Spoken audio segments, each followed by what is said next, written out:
riding out of her skin just on adrenaline to be that far up in a World Cup field. So Pendrell's going to have to use her brain a bit in this last lap to see if she can get the third spot. That looks like Byberg now coming through now behind Lechner. The next rider we should see would be Natalie Schneider, or is she? This is an under 23 rider who's not being pulled. Don't worry about that rider crossing the line. The next riders will we see are these two here.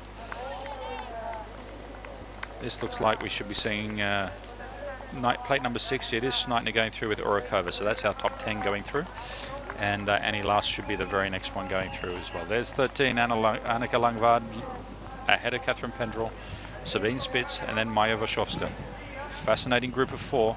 And as Simon said, because of the wind here today and a number of the road sections, there are groups forming, and that augurs well for the men's race that we're going to see later today.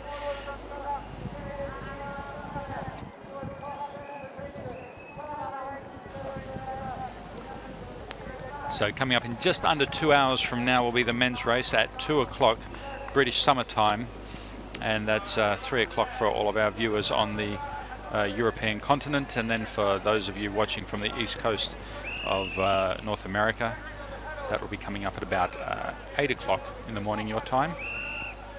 And if you're getting up early in California, it's about 5 a.m. or in Vancouver as well. So lots and late nights in Australia and other parts of the world, people watching this all around the world. We really do appreciate your comments and for correcting us when we don't know something here or there about Annika Langvad. It was good to get that information there from Aidan. So if you've got anything else you want to pass on to us, or any other questions you may have, be sure to pass them on and we'll get them to me and get them on air. As we see Emily Batty going through now in 14th, finishing here 15th last year. So she's in danger of being passed by Georgia Gould, who's now sitting right behind her. Georgia Gould has been moving up gradually through the race from a terrible start in 32nd, got up to 24th, 19th, 16th, and is now in 15th. So if, Emily Batty's got to look over her shoulder. She's got Georgia Gould right on her tail, and that will be a danger rider to watch as we see the next gap going back to Gunrita Dala Flesja, sitting in 16th after being in 6th earlier today. Has managed to drop back about 10 spots, but she'll still be happy with that. A good points builder, finished 12th in South Africa. Back now with our leader. This is Julie Bressette. Now where is Ring Cheng Wan? Now she gapped her on the contour road. That's a long road section that comes up to this section that is off camera, and it looks like Julie Bressette has gapped Ring Cheng Wan after Ring Cheng Wan attacked, trying to get into that single track that goes out of the greenfield area. Now what has happened there? This is definitely an issue for Ring Cheng Wan. This is could be a decisive moment. Have we got a puncture or some other problem? Well, the tyres look okay. Will, can you see anything there? I couldn't see anything. She came through. So interesting that she's lost that amount of time along the flat road section. It is a flat road after a small technical descent from the greenfield area. No, her bike looks fine. She's not turning over the pedals that much. She seems to be coasting a little bit. I'm not so sure. There might be some sort of gear issue there. Or she might have just hit a wall. It's hard to tell. It's hard to tell, but she does not look aggressive at all, and so she's not going to get her second win of the season for the first time. If she maintains that sort of gap, it is definitely Julie Bressette looking forward to an historic first ever World Cup win. Well, that's a pity we don't get to see that, but it is on a relatively less interesting section of the course. We cannot have hat cameras everywhere. We do have 8, but it's happened on the contour road, which is a flat gravel road. It does have one little kick up over a rock, a little obstacle, but well, not enough for me to think. You see the way these girls are attacking this section. Ring Cheng Wan was not attacking at all. She was coasting through here.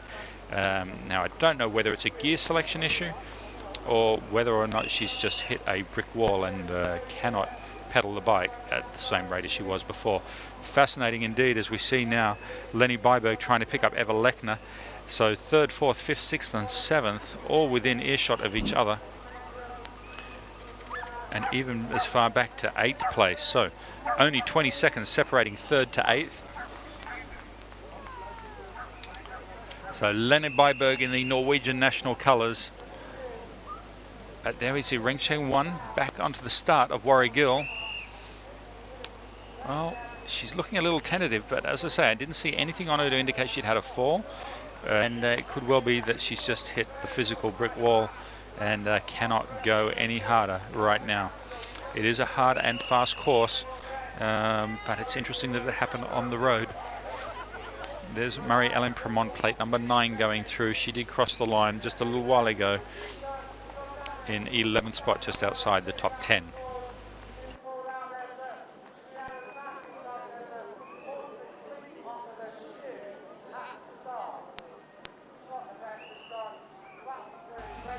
Annie Last now on screen.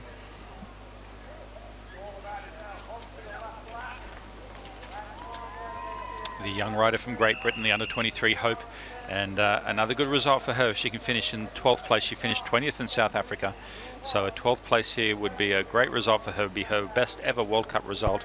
She's of course a silver medalist from the under-23 World Championships last year in Mont Saint Anne. And there is plate 18, Georgia Gould. Looks like she's dispensed with Emily Batty.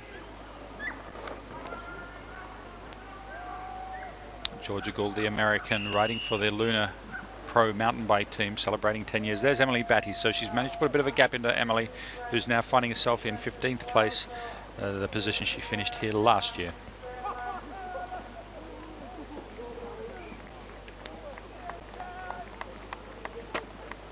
Well, some opportunities for some of the top riders to pick up some big points today with the absence of Irena Kolentieva. The third-ranked rider in the field is going to see her ranking drop dramatically for the next race, and that's a big pity for the Russian. Unfortunately, unable to get a visa in time to get across to the UK, and that is one of the difficulties for some of the riders from countries like these, Russia and from South Africa. Be able to get your paperwork in order and be able to do race after race without your passport. You need to be able to time it perfectly, and unfortunately for Irena on this occasion she won't be here, but she will be in Offenburg, I can assure you, and even though she'll be a little bit further down on the grid, she'll be fighting to get back up into the top 10 of the World Cup standings. We're back now to Medusa. We can see now, this looks like, well, that is the lead moto actually behind a rider, so we haven't seen our leaders come in yet, or it might be the sweep moto, but here's our leader. This looks like Julie Bressek coming to picture now. The red, white and blue colours of the national champion, riding for the BH Sun Tour team. And her best results last year, she had 2 fourths in Champery and in Houffalize at the World Cup. She had a 5th here in Dalby. So she's no stranger to the podium here, but she's going to take it to the top step.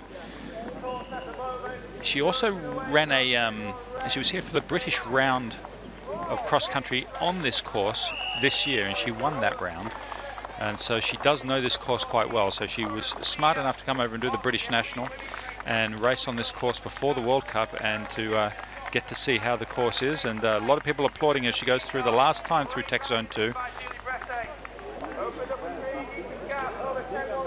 And of course was out injured and unable to race the under-23 World Championships, where it must be said she was a favourite last year, but unable to do it. But she'll be looking forward very much to the race in Champery this year, and perhaps winning her first ever world title.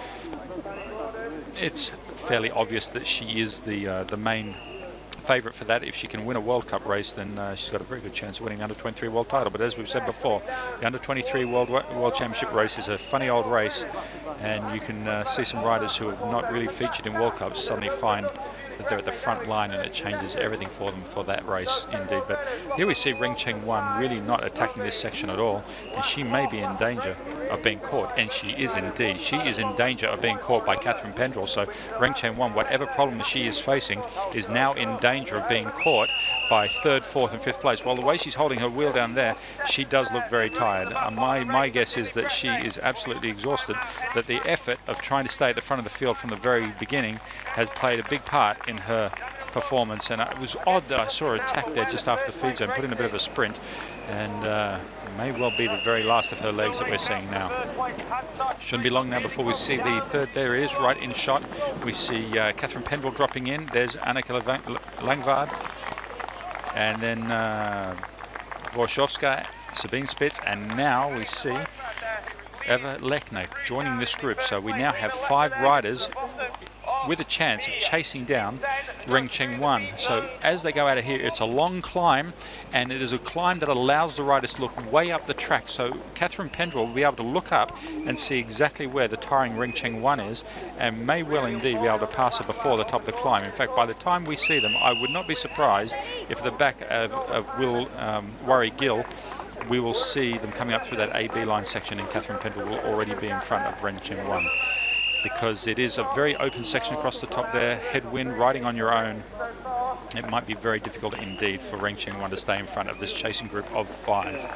So she could well see herself drop from 2nd to 7th if she's not careful. As we see Marie-Ellen Premont working her way down through there, still sitting outside the top 10. And just behind her, Annie Last. So Annie Last trying to gain some ground. She was 23 seconds behind at the end of the last lap. Now she's only a matter of 10 seconds behind, or even less. So it looks like Annie Last is chasing down a top 10 position. So if Annie Last can finish top 10 here, that will be great for her overall ranking, and also give her a great deal of confidence knowing that she has to face Julie Bressett at the World Championships, but also try and increase her position or points gap with Julie Bressett in first place in the under-23 World Cup standings.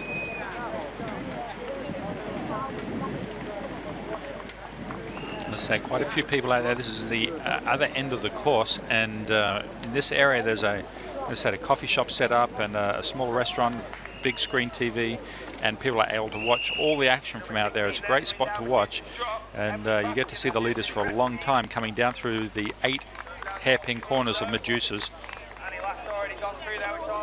So heading out on the climb, well, this will be fascinating to see if Ring Cheng 1 has managed to hold on to 2nd place, because I really think that chasing group of 5 have got in front of her, and I think we'll see them next time coming out through the AB line at the top of Warri Gill. That she in fact has been passed, but whether she's been passed by all or not will be tough to say, but this really does look like Julie Bressett's race. A French woman, never having won a World Cup before. She's had plenty of podiums last year, 3 in fact, before she got injured, and but never first. 2nd place, she looked very, very happy with 2nd place in Biener-Maritzburg, but she's going to be ecstatic if she can hold on for the win here. And as Simon said, some of the riders do peak a little bit earlier in the season, fade off towards the middle and then come back for Worlds. That may well be her strategy, to be strong for Worlds. We might see her a little bit weaker when we get round to the Wyndham and Mont Saint Anne races next month. There's Lizzie Ursel going through in plate number 10, the Austrian national champion, riding for, I believe it's, well, she's sponsored by Red Bull for sure, and also riding for the Ghost Factory racing team.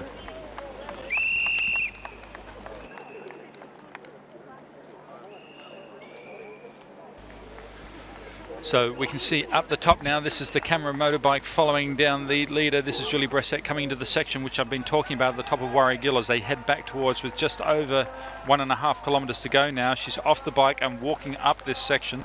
She could go the longer route, slightly longer, and stay on the bike, but every lap she's opted to get off the bike and run up through there, getting encouraged by the crowd. And the next fascinating thing for us will be indeed to see where is 2nd place and who is in 2nd place. So we can see this is Julie Bressett coming up towards the final climb section. The motorbike in front has got the checkered flag on the front, meaning this is the last lap and they're coming round to get the finish. So we're watching our leader come up now, but the fascinating thing will be to see who is 2nd place at the top of Warri Gill. It should be any second now that we're going to see them drop into that particular section and see who is in 2nd place. But look at the gap that Julie Bressett has got. She's got a comfortable lead now. She could almost lose the chain and coast in. She's that far in front. 1.5 kilometres to go. That's the end of climbing. She knows that's the end of climbing. All she's got to do now is a bunch of switchbacks and head through the forest. And here we're back now to 2nd place. So it looks like Ring Cheng 1 is indeed still in 2nd. She saw them coming at the bottom of Medusas, and it looks like she's going flat out to try and get away. But there's 3rd place right behind. That's Annika Langford now. She can see 2nd place. She's got 2nd and 3rd. They're right there together. Well, that's going to be mentally very tough for Ring Cheng 1 to hang on now in this last kilometre half, to have someone like Annika Langford sitting in 3rd with a chance for a 2nd place. And there's Sabine Spitz. Where is Catherine Pendrell? Right there at the back of that group. She was right there behind Eva Lechner. Well, there's been a big change out along the road through Jingleby Summit. A lot of change. Well, we're going to see them as they come up through here now. This looks like Annika Langford making a move on the outside of Ring Cheng 1. Will Ring Cheng Wan trying to defend, and is it Sabine Spitz we see right in behind there? Looks like Sabine Spitz sitting there now in 4th place. So Ring Cheng Wan is going to lead after this last little climb. Catherine Pendrell has lost out there and is back in 7th place. So this is the fight for 2nd place you're watching now. Cheng Wan looking around to see what Annika Langvaag can do to respond.